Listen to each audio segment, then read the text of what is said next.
Oke guys, selanjutnya kita akan masuk ke part 4 tentang bongkar-membongkar las listrik.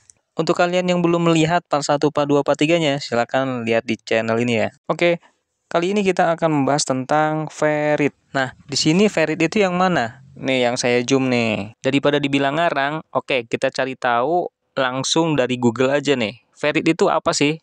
Katanya, ferrit itu adalah senyawa keramik dengan sifat magnet permanen. Inti ferrit terbuat dari keramik oksida logam yang mengandung campuran oksida besi dan oksida magnesium seng atau nikel seng. Sebenarnya bentuk awalnya itu seperti ini. Terus dililit sama kawat tembaga. Dan akhirnya jadi seperti ini. Terus ngapain juga ngebahas ferrit? Sebenarnya fungsi dia itu untuk apa di las listrik coba? Yang pasti yang paling tahu fungsinya untuk apa itu adalah yang pihak produksinya. Tapi kan kita ingin tahu ya, fungsinya untuk apa? Oke, kita akan jawab melalui ini. Kita sepakati kita ambil informasi dari Google. Kita singkat keterangannya bahwa fungsinya adalah untuk menyimpan energi dalam bentuk medan magnet. Dengan kata lain, ini adalah proses induksi. Induksi atau bisa disebut dengan induktor. Mengapa harus ada proses induksi? Nah, di sini dijelaskan ada beberapa fungsi dari proses induksi tersebut. Ternyata untuk menyimpan arus listrik dalam medan magnet. Terus, dia bisa menahan arus bolak-balik atau AC.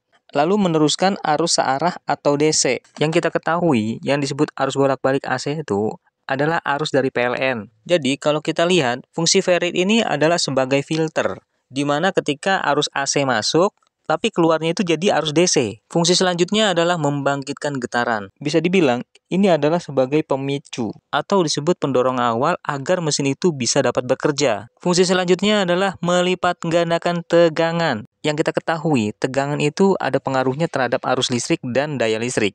Oleh karena itu, ketika tegangan ini dilipat gandakan, maka arus listrik juga menjadi berlipat ganda dan mempengaruhi terhadap daya listrik yang mungkin bisa menjadi besar.